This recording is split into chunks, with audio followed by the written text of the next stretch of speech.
Metode pendidikan anti korupsi. Setidaknya ada 10 metode pembelajaran yang dapat diterapkan dalam mata kuliah pendidikan anti korupsi yang diharapkan memberikan aspek problem based learning, bahkan problem solving terhadap setiap masalah yang dibahas.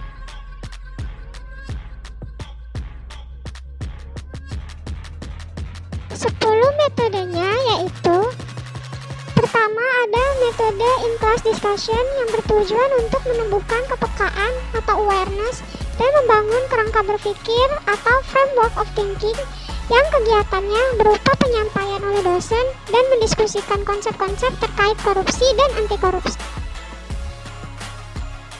Dua, ada metode case study yang bertujuan untuk meningkatkan kepekaan mahasiswa terhadap kasus korupsi, serta mampu menganalisa atas dasar konsep-konsep yang kegiatannya berupa mendiskusikan kasus-kasus terkait dengan topik yang sedang dibahas, seperti kasus korupsi, kasus faktor penyebab korupsi, kasus dampak korupsi, kasus gerakan pemberantasan korupsi di negara lain yang sumbernya berasal dari dosen atau mahasiswa.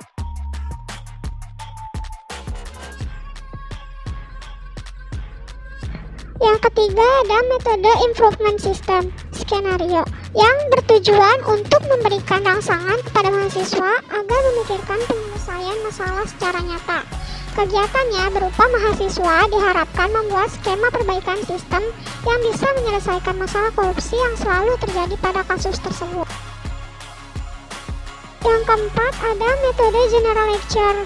Metode ini bertujuan untuk belajar dan praktisi atau orang-orang di lapangan yang mampu menjadi role model bagi mahasiswa.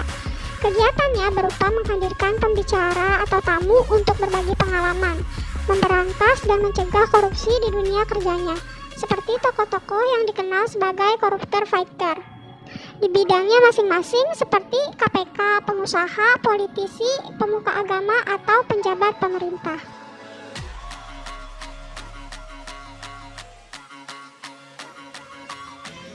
Kelima, metode diskusi film. Metode ini bertujuan menggunakan film sebagai media pembelajaran melalui audiovisual. Kegiatannya berupa memutar film dokumenter anti korupsi, kemudian mendiskusikannya dengan mahasiswa. Hal-hal yang bisa didiskusikan mahasiswa misalnya terkait bentuk korupsi yang terjadi, dilema yang dihadapi si koruptor, atau orang yang membantu terjadinya korupsi.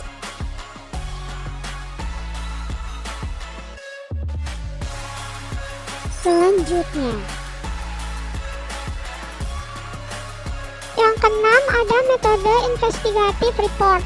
Metode ini bertujuan untuk mengidentifikasi dan menganalisis sebuah tindak korupsi yang nyata yang terjadi di lingkungan sekitar atau daerah setempat, serta membuat laporan korupsi yang efektif serta impactful. Kegiatannya merupakan investigasi lapangan yang dilakukan dalam kurun beberapa minggu. Misalnya, kampus bekerja sama dengan KPK memberikan materi teknik investigasi. Yang ketujuh, ada metode thematic exploration. Metode ini bertujuan membangun cara berpikir atau way of thinking yang komprehensif dalam menggali sebuah kasus. Kegiatannya berupa observasi terhadap sebuah kasus atau perilaku koruptif, yang kemudian menganalisis dari berbagai perspektif sosial, budaya, hukum, ekonomi, politik, dan sebagainya. Mahasiswa juga bisa melakukan observasi perbandingan perspektif atau cara penyelesaian terhadap satu jenis kasus yang serupa dari masyarakat atau negara yang berbeda. Yang kedelapan, ada metode prototype. Metode ini bertujuan melakukan penerapan keilmuan atau ciri khas perguruan tinggi terkait atau ciri khas lokal dalam konteks anti korupsi atau mengeksplorasi korupsi dan anti korupsi. Kegiatannya berupa mahasiswa membuat prototipe teknologi terkait cara-cara penanggulangan korupsi. Yang kesembilan, ada metode proof the government policy. Metode ini bertujuan untuk memantau realisasi janji pemerintah sebagai bentuk integritas. Kegiatannya berupa kelompok mahasiswa melakukan pengamatan, penelitian ke lapangan untuk melihat kesesuaian janji pemerintah yang disosialisasikan melalui kampanye, spanduk, iklan, pengumuman prosedur di berbagai instansi dengan realisasi di lapangan. Yang ke-10 ada metode education tools. Metode ini bertujuan untuk menciptakan media pembelajaran yang kreatif untuk segmen pendidikan formal maupun publik dalam rangka gerakan anti korupsi. Kegiatannya berupa mahasiswa mewujudkan kreativitas dalam mendesain berbagai macam produk yang bisa menjadi media pembelajaran anti korupsi. Sebenarnya metode pendidikan anti korupsi di atas memang menjadi tanggung jawab dan peranan AP3KNL dalam menyadarkan generasi muda milenial untuk selalu mengutamakan nilai-nilai karakter yang berlandaskan pada Pancasila yang bersumber dari Undang-Undang Dasar Negara Republik Indonesia tahun 1945. Nilai-nilai karakter tersebut yaitu 1. Nilai kejujuran. Nilai kejujuran di kampus dapat diwujudkan mahasiswa dalam bentuk tidak melakukan kecurangan seperti mencontek saat ujian, tidak melakukan plagiarisme, membayar uang jajan sesuai yang di. 2. Nilai kepedulian. Nilai kepedulian dapat diwujudkan oleh mahasiswa dalam bentuk menjaga kebersihan kelas dan lingkungan kampus agar nampak terlihat asri dan juga menjaga fasilitas kampus dengan baik. 3. Nilai kemandirian. Nilai kemandirian dapat diwujudkan dalam bentuk mengerjakan soal ujian secara mandiri, mengerjakan tugas secara mandiri, dan mampu menyelenggarakan kegiatan kesiswaan swadana. Nilai kedisiplinan.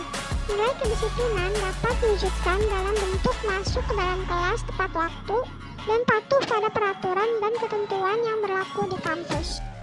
5. Nilai tanggung jawab.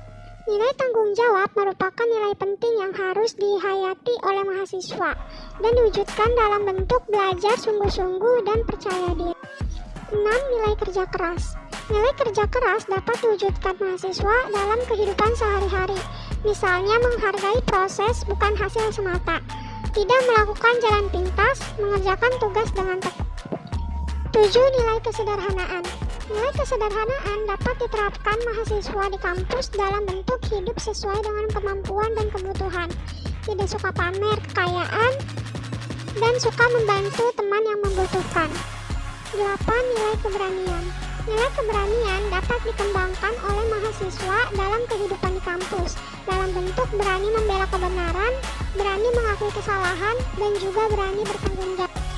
9. Nilai keadilan. Nilai keadilan dikembangkan mahasiswa dalam bentuk memberi pujian tulus teman yang berprestasi, memberikan saran, semangat, dan tidak memilih teman. Saya mengutip pendapat dari Meita pada tahun 2016 bahwa untuk menghancurkan sebuah bangsa tidak perlu dengan bom, roket, dan senjata berat, tapi cukup dengan mempermudah mahasiswa berbuat curang dalam ujian dan longgar dalam disiplin belajar.